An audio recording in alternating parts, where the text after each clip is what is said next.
Welcome to ప్రజానాడి news. Srikakulam జిల్లా కాశీబుగ్గలో దొంగలు హల్చల్ చేశారు. తిలక్ నగర్ లో ఓ ఇంట్లో ప్రవేశించి దొంగలు యువతిని కొట్టి 1,50,000 అపహరించారు. ఇద్దరు అపరిచిత వ్యక్తులు తిలక్ నగర్ లోని ఓన గోవిందరావు ఇంటి దగ్గరకు దంపతుల్లా వెళ్లారు. ఇంట్లో ఉన్న యువతిని చూసి మీ నాన్న తరపు బంధువులమని నమ్మబలికారు. పెళ్లి శుభలేఖిస్తామని లోపలికి ప్రవేశించిన మరుక్షణం యువతి రోషిని జుట్టు పట్టుకుని చితకబాత్తు డబ్బుల కోసం డిమాండ్ చేశారు. తన మెడలోని బంగారు గొలుసు తీసుకుని విడిచిపెట్టమని ప్రాధేయపడినా మేడపైకి తీసుకెళ్లి కబోర్డ్ను తెరిపించారు. కబోర్డ్లోని ఓ కవర్లో దాచి ఉంచిన 1,50,000 దోచుకుని యువతిని సోఫాలో పడేసి అక్కడి నుంచి పరారయ్యారు. షాక్ నుంచి తేరుకున్న రోషిని ఇరుగు పొరుగు వాళ్లతో పాటు తన తండ్రి గోవింద్కు ఫోన్లో సమాచారం అందించింది. ఇంటి యజమాని గోవిందరావు ఫిర్యాదుతో కాశీబుగ్గ పోలీసులు సంఘటనా స్థలానికి చేరుకుని దర్యాప్తు ప్రారంభించారు. దొంగల కోసం గాలిస్తున్నారు.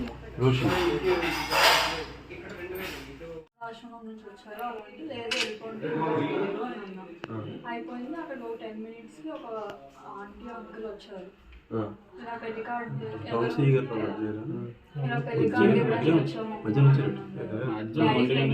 డాడీకి ఇచ్చి అని చెప్పి అన్నారు. అంటే అలా డోర్ ఓపెన్ చేయకపోతే డోర్ ఓపెన్ చేసి ఫస్ట్ ఒక అతను వచ్చారు.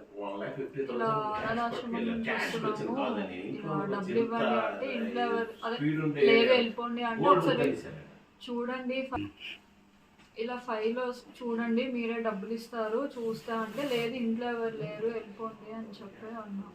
తర్వాత ఒక 10 మినిట్స్కి అలాగా ఇంకో ఇద్దరు వచ్చారు. ఒక వైఫ్ అండ్ హస్బెండ్లా ఉన్నారు. ఎవరు అని అడిగితే డోర్ తీయకుండానే డాడీ వాళ్ళ ఫ్రెండ్స్ ఇలాగా కార్డు ఇవ్వాలమ్మా అంటే అప్పుడు డోర్ ఓపెన్ చేసి మళ్ళీ అది క్లోజ్ చేసి ఇక్కడికి వచ్చినప్పటికి నా జుట్టు పట్టుకొని డబ్బులు ఉంటే ఇవ్వు ఇంట్లోని అది ఇది అని చెప్పాను. ఏం లేదు నా దగ్గర గోల్డ్ చైన్ ఉంది తీసుకోండి కావాలంటే అని అన్నాను.